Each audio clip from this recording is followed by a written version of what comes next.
MTV news Kannada ವಾಹಿನಿಗೆ ಸ್ವಾಗತ. KKRDB ಅನುದಾನ ವಿಚಾರವಾಗಿ ಶಾಸಕ ಗವಿಯಪ್ಪ ಮತ್ತೆ ಗುಡುಗಿದ್ದಾರೆ. ಕೆಕೆಆರ್ಡಿಬಿ ಅನುದಾನ ತಾರತಮ್ಯ ವಿಚಾರಕ್ಕೆ ವಿಜಯನಗರ ಶಾಸಕ ಎಚ್ಆರ್ ಗವಿಯಪ್ಪ ಪುನರುಚ್ಚರಿಸಿ, ಸರ್ಕಾರದಿಂದ ಬರಬೇಕಾದ ಎಲ್ಲ ಅನುದಾನ ಸರಿಯಾಗಿ ಬರ್ತಾ ಇದೆ. ಆದ್ರೆ 2 ವರ್ಷದಿಂದ ಕೆಕೆಆರ್ಡಿಬಿಯಿಂದ ಬರಬೇಕಾದ ಅನುದಾನ ಹೊಸಪೇಟೆ ಕ್ಷೇತ್ರಕ್ಕೆ ಸರಿಯಾಗಿ ಬರ್ತಾ ಇಲ್ಲ. ಬೇರೆ ತಾಲೂಕುಗಳಿಗೆ 50 ರಿಂದ 70 ಅನುದಾನ ಬರ್ತಾ ಇದ್ರೆ ಹೊಸಪೇಟೆಗೆ 7 ಕೋಟಿ 8 ಕೋಟಿ ಅನುದಾನ ಬರ್ತಾ ಇದೆ. ಇದು ಕ್ಷೇತ್ರದ ಅಭಿವೃದ್ಧಿಗೆ ಹಿನ್ನಡೆ ಆಗ್ತಾ ಇದೆ. ಜಿಲ್ಲೆಯ ಬೇರೆ ಕ್ಷೇತ್ರಗಳಿಗೆ 2 ವರ್ಷದಲ್ಲಿ 120 ರಿಂದ 150 ಕೋಟಿ ಅನುದಾನ ಬಂದಿದೆ. ನಾವಿನ್ನ 20 ಕೋಟಿಯಲ್ಲಿಯೇ ಇದ್ದೀವಿ ಅಂತ ಹೇಳಿದ್ರು.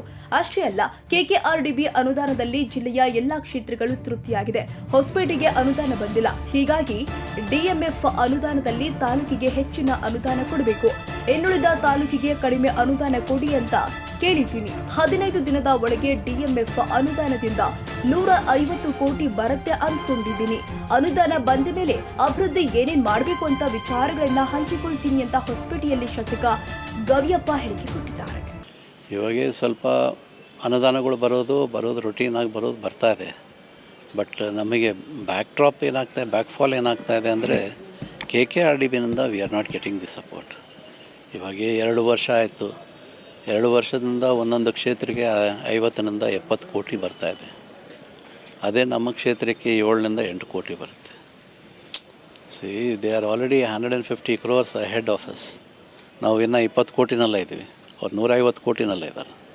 ಹಾಗಾಗಿ ನಾನು ಕೇಳ್ಕೊಳ್ಳೋದೇನೆಂದರೆ, ನಮ್ಮ DMF ಫಂಡು ನಮ್ಮ ಜಿಲ್ಲೆಗೆ, ನಮ್ಮ ಕ್ಷೇತ್ರಕ್ಕೆ ಸೀಮಿತ ಮಾಡಿರಿ. ತಾಲೂಕಾಗೆ ಬೇರೆ ತಾಲೂಕುಗಳಿಗೆ ಕಡಿಮೆ ಕೊಡ್ರಿ. ಯಾಕಂದರೆ they are already enjoying KKRDB funds. ಅದು ನಮಗೆ ಬರ್ತಾಯಿಲ್ಲ. ಹಾಗಾಗಿ ರಿಕ್ವೆಸ್ಟ್ ಮಾಡ್ಕೊತಾ ಇದ್ದೀನಿ. ಮೋಸ್ಟ್ಲಿ ಇನ್ನೊಂದು 15 ದಿವಸದಲ್ಲಿ ಕ್ಲಾರಿಟಿ ಸಿಗುತ್ತೆ. ಒಂದು 150 ಕೋಟಿ DMF ಫಂಡು ಕೇಳ್ತಾ ಇದ್ದೀನಿ ನಾನು. ಆಯ್ತಂದ್ರೆಗಿನ ಮತ್ತೆ ಅದೇನೇನು ಮಾಡ್ತಾ ಇದ್ದೀನಿ ಅನ್ನೋದು ನಿಮ್ಮ ಮುಂದೆ ನಾನು ಬಂದು ಹೇಳ್ತೀನಿ. ತಾಜಾ ಸುದ್ದಿಗಾಗಿ ಎಂಟಿವಿ ನ್ಯೂಸ್ 24/7ಗೆ ಸಬ್ಸ್ಕ್ರೈಬ್ ಮಾಡಿ ಮತ್ತು ಬೆಲ್ ಐಕಾನ್ ಅನ್ನು ಒತ್ತಿ. ತಪ್ಪದೇ ಲಿಂಕ್ ಶೇರ್ ಮಾಡಿ.